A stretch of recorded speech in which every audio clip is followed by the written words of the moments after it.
महाराष्ट्र में औरंगजेब की कब्र को लेकर शुरू हुआ विवाद अब और बड़ा होता जा रहा है। विश्व हिंदू परिषद और बजरंग दल ने औरंगजेब की कब्र को हटाने को लेकर महाराष्ट्र सरकार को अल्टीमेटम दे दिया है। बजरंग दल ने कहा कि महाराष्ट्र सरकार छत्रपति संभाजी नगर में मौजूद औरंगजेब की कब्र को हटाए, वरना 17 मार्च को राज्य भर में आंदोलन होगा और उसके बाद भी कब्र को नहीं हटाया गया तो कार सेवा की जाएगी और बाबरी मस्जिद की तरह औरंगजेब की कब्र को उखाड़ देंगे। बस मांगे हमारी बहुत बड़ी नहीं है।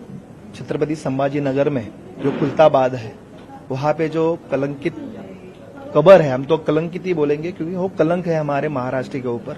छत्रपति संभाजी महाराज के हत्यारों का वहाँ पे कब्र बन रही है और उसको पूजा जा रहा है। तो ये पूजा होने के बाद में क्या होता है, वो समाज वैसा निर्माण होता है कि हम जब समाज को प्रेरित करते हैं किसी शौर्य के इस पे, तो ये कलंकित जो अत्याचारी राजा था, शासक था, उसकी कब्र वहां पे है और वो हमें खुना रही है कि हमारी गुलामगिरी थी, हमारी लाचारी थी, हिंदू समाज पे जिसने वो जुल्म उठाए और अत्याचार किए, हमारे बहन बेटियों को बटाया, हम उसको प्रेरित करें कि आज भी हिंदुस्तान को उस पर पूजा जा रहा है। तो बजरंग दल विश्व हिंदू परिषद उसको हटाने की मांग कर रही है। एएसआई के अंडर 3691 जो स्मारकें है, जो कब्रें है, वो संरक्षित किया है अपने रूल के हिसाब से। उनमें से 25% जो कब्रें, जो स्मारकें हैं, जो मुगल के हैं, जो ब्रिटिश अधिकारियों के, जिन्होंने अपने देश को तकलीफ किया है। औरंगजेब ने तो हजारों हिंदुओं की मंदिरें तोड़ डाली है, महिलाओं पे अत्याचार किए, गांव लूटे हैं और हमारे जो स्वराज्य रक्षक छत्रपति संभाजी राजा है, उनको अपने धर्म परिवर्तन के लिए क्रूर ऐसा अत्याचार किया है। सिख समाज के 9वें धर्मगुरु, 10वें धर्मगुरु, उनको भी धर्म बदलने के लिए तकलीफें दी है। खुद के पिताजी को मार डाला है, खुद के बच्चों को मार डाले। इस बारे में महाराष्ट्र के सीएम देवेंद्र फडणवीस ने कहा था कि सभी का मानना है कि छत्रपति संभाजी नगर में स्थित मुगल बादशाह औरंगजेब की मजार को हटाया जाना चाहिए, लेकिन ये कानून के दायरे में किया जाना चाहिए क्योंकि पिछली कांग्रेस की सरकार ने एएसआई का संरक्षण दिया था।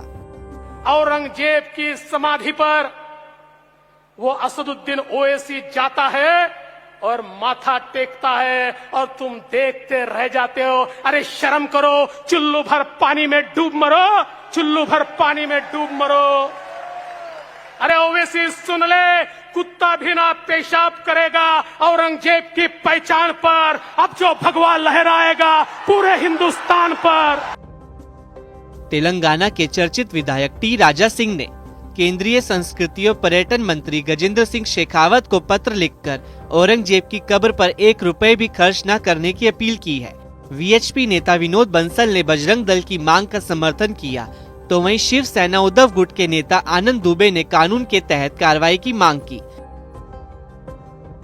औरंगजेब की कब्र आज भी उस पवित्र धरा में विद्यमान है जहां पर छत्रपति शिवाजी महाराज ने हिंदवी स्वराज की स्थापना की थी।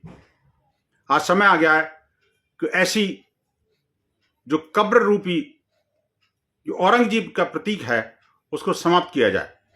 इसलिए विश्व हिंदू परिषद बजरंग दल ने तय किया है कि आगामी सोमवार को यानी 17 मार्च को छत्रपति शिवाजी महाराज की पावन जयंती के अवसर पर हम राज्यव्यापी प्रदर्शन करके और ज्ञापन देकर के सरकार से मांग करेंगे कि ऐसे दुर्दांत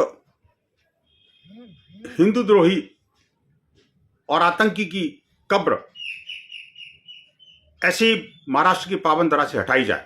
औरंगजेब की कब्र को हटाना है कि नहीं हटाना है, इसका फैसला केंद्र सरकार के हाथ में है, क्योंकि जो एएसआई है, पुरातत्व विभाग है, वो केंद्र सरकार के अधीन है। हम सब मांग कर रहे हैं कि औरंगजेब की कब्र को हटा दो। बहुत सारे प्रावधान है, कानून में बदलाव करके आप हटा सकते हैं। जो नियम कानून के अंतर्गत है उसको हटा देना चाहिए। जब औरंगजेब का बार बार इतना विरोध हो रहा है, हम सबकी एक भावना उससे जुड़ी है, उस कब्र को हटा ही देना चाहिए ना। इस बवाल के बीच महाराष्ट्र के छत्रपति संभाजी नगर में औरंगजेब की कब्र की सुरक्षा कड़ी कर दी गई है। धमकियों के बीच पुलिस ने दौरा किया और एसआरपी की तैनाती की। कब्र की सुरक्षा के लिए 2 सीनियर इंस्पेक्टर स्तर के अधिकारी 24 घंटे ड्यूटी पर तैनात किए गए हैं। इसके अलावा कब्र तक जाने वाली सड़क पर 2 जगह पर नाकाबंदी की गई है। और 2 फिक्स पॉइंट भी लगाए गए हैं। कब्र पर जाने वाले हर व्यक्ति की जांच की जा रही है और उसके बाद ही उन्हें जाने दिया जा रहा है।